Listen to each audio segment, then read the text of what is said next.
Alexis King, the district attorney for Arvada, she's not going to bring any charges, no charges, upon Kraig Brownlow. If you're speeding a little bit, you'll get charges. But if you're Kraig Brownlow, an Arvada cop, and you murdered Johnny Hurley on June 21st, 2021, probably negligently, you got first degree, second degree, vehicular manslaughter, negligent, homicide.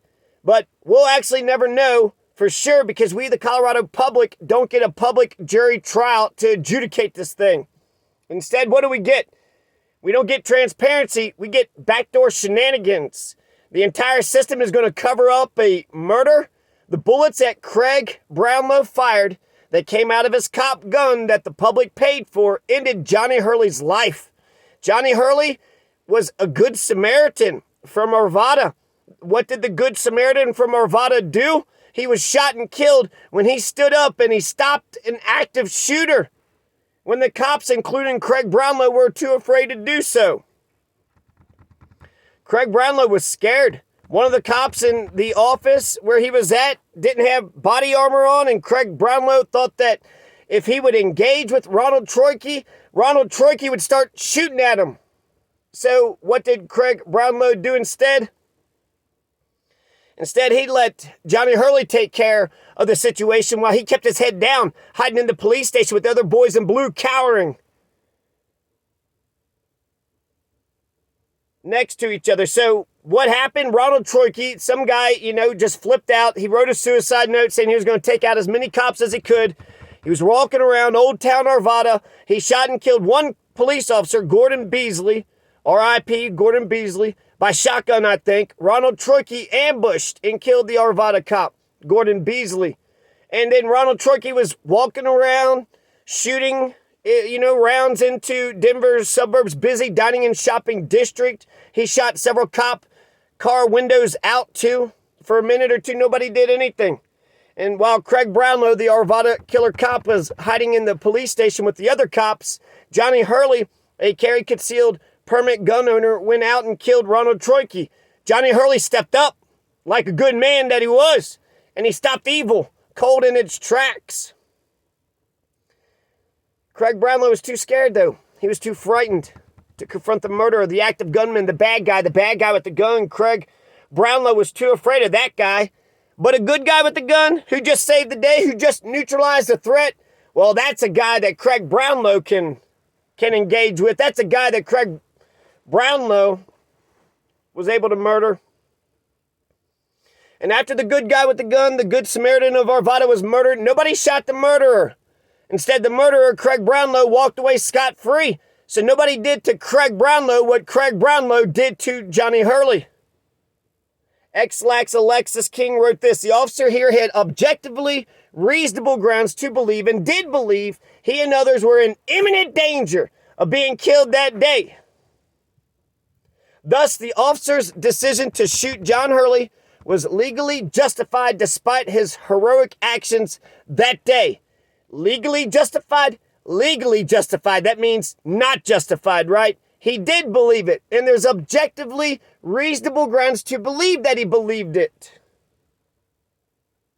That what? Johnny Hurley wasn't a good Samaritan hero who just saved the day, but he was actually what? The second active shooter? The second active shooter, I guess, was going to shoot the first one and then get on the scene and then disarm him. Johnny Hurley is not Ronald Troike. Ronald Troike is not Johnny Hurley. My God. Is this the shit that, Johnny Hurley is still going to have to deal with a bunch of shit. Meanwhile, that Kraig, he had a good job, right? He's got power, he's got a good job. Kraig Brownlow, he's still on paid administrative leave, so he gets a nice paid vacation. But my God, if Alexis King can justify the killing of a good Samaritan hero, is there any crime that Alexis King can't or won't cover up? The Arvada police couldn't have got this any more wrong if they tried. The murder of Johnny Hurley says that we don't have the right to defend ourselves or others. We don't have a right to defend ourselves. That's a universal, natural right.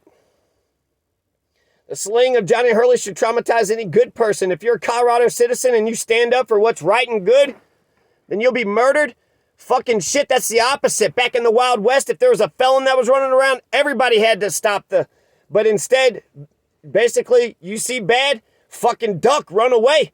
You stop the bad, the cops will, the Arvada cops will kill you.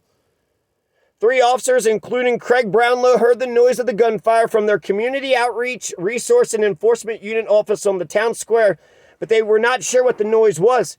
Hearing no information about the noise on their radios, the officers went to the nearest door and through the window saw a man dressed in black carrying an AR-15 walking around the parking lot, King's letter states. The officers realized the noise was gunfire, called in an active shooter on the radio. Where are the damn police? The police were wondering. The officers did not engage the shooter, later identified as Ronald Troike, because they feared he would start shooting at them. They did not think that the door that they were standing behind would stop a bullet from a man's rifle, and at least one officer was not wearing body armor that would stop a rifle round. These are our paid heroes. A shit cop will harass innocent poor folks all day long, but the moment there's a real threat in the neighborhood, how many more cops would Kraig Brownlow have let Ronald Troike kill before he decided to finally engage with the shooter? How many more members of how many citizens, how many cops, how many people would Ronald have to kill before Kraig Brownlow steps up?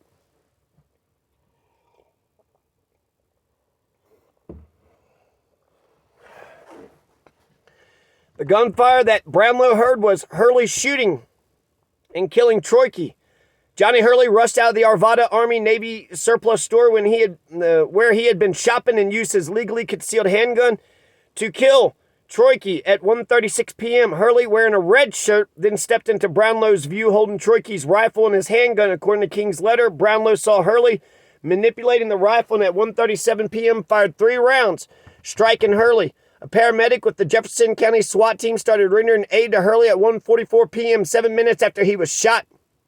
Doctors at the Lutheran Medical Center in Wheat Ridge declared Johnny Hurley dead shortly after he arrived at the hospital, according to his autopsy report. Johnny Hurley died of a single gunshot to the pelvis, according to his autopsy. The bullet entered his buttock from behind and did not exit his body. So he got shot and killed through the butt? How does that happen? The sciatic nerve or some shit? And it was by the cops? When you was a hero? Probably the most heroic thing you've ever done in your entire life? At the pinnacle, at the height of your greatness, the Arvada cops have got to beg for our forgiveness. How can anybody trust these rat bastard motherfuckers? Though the acts of John Hurley were nothing short of heroic, the facts must be viewed as they appeared to Officer Brownlow. Why? Not as they were, not objective, right? We're not going to talk about the objective reality. We're going to talk about what it appeared to Officer Brownlow, who was cowering in his office. He didn't know that the shooter had gotten shot and Johnny Hurley had gone over to the shooter. He didn't know that. Officer Brownlow did not know and could not have known from his vantage point of the murder of Officer Beasley or of Hurley's role in eliminating the threat posed by the man in black. Where the fuck is he? My God, he is really hiding under some... Rather, based upon information known to Brownlow, the presence of a mass shooter and the potential for a second mass shooter in a red shirt carrying a rifle and a handgun turned toward a hub of community activity warranted deadly force, and no lesser degree of force would eliminate the potential threat. The crime was a citizen did the job of the police officer. That was the fucking... He had a gun, and you know what? Fuck you. You live in America and you have all these rights. No, you don't. No, you don't. These goddamn cops, they'll shout and treat some poor homeless people like, dog shit. They create trouble where none exist, right? If you disrespect a cop, that's the biggest thing in the world. But murder, rape, arson, these things aren't crimes to the goddamn... When there's trouble, when there's legitimate trouble, the cops are nowhere to be found except afterwards, after the threat's been neutralized. And then, and only then, the Arvada cops come in to murder the hero who just saved everybody. The cops and the citizens alike. Fucking sickening. And then that murder, that killer cop, he doesn't even get a ticket. He didn't even get a ticket. No charges, no fine, no court dates. No disposition, no preliminary hearings, no dealing with fucking lawyers, no shit talk from the judge, no harassment from some pissant jailer. Nothing. The only thing he's got to do is live with his conscience if he even has one. So if he don't even have he's got nothing. Nothing. He murdered a person in cold blood. He intended to kill him. He did. The entire incident from the gunman killing Beasley to Brownlow killing Hurley lasted 2 minutes and 7 seconds. 2 minutes and 7 seconds. John Hurley's mother, Kathleen Boleen, said she can imagine that many people are going to be angry that, the killer cop isn't going to be charged a single thing. And she says, I would ask that instead of acting out on your anger, that you use your energy to be the change you wish to see in the world. Talk about some cold-blooded, tone-deaf shit. Instead of being mad about this motherfucker, how can you not... Oh, I guess she's got lawyers and shit, so they're going to sue on their behalf. Are we going to get anything out of that?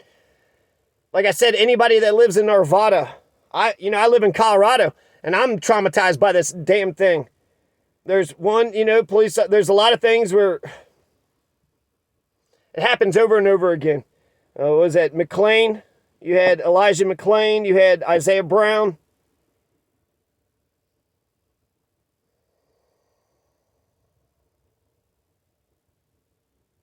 So if you speed a little bit, you'll get in trouble. But if you're a police officer, you can commit any and all the crimes. You can commit any and all the crimes, even up to murder. And what will happen if you're a police, right? If you speed, you're a citizen. Well, you get fucked, right? But if you're a police officer, you could do the speeding. You could do whatever you want to do. The system will cover your fucking ass. They will cover your fucking ass. And they made Johnny Hurley look like an asshole. They keep saying he's a hero over and over again. But then they say, well, from Brownlow's perspective, from his vantage point, we have to bend over backwards to make sure that we see everything from his perspective. Why is that? Because you're just going to let him go? We all have to empathize with Kraig Brownlow? No, we don't. Johnny Hurley was the hero on the scene. He's the good Samaritan hero. And Arvada has got to do something to build that trust back up, because by them saying no charges, they say they don't even trust their own criminal justice system. They don't even trust their own criminal justice system. If that's a fair system, then put yourself through it, motherfucker. But they don't even believe in their own criminal justice system. So, R.I.P. Johnny Hurley.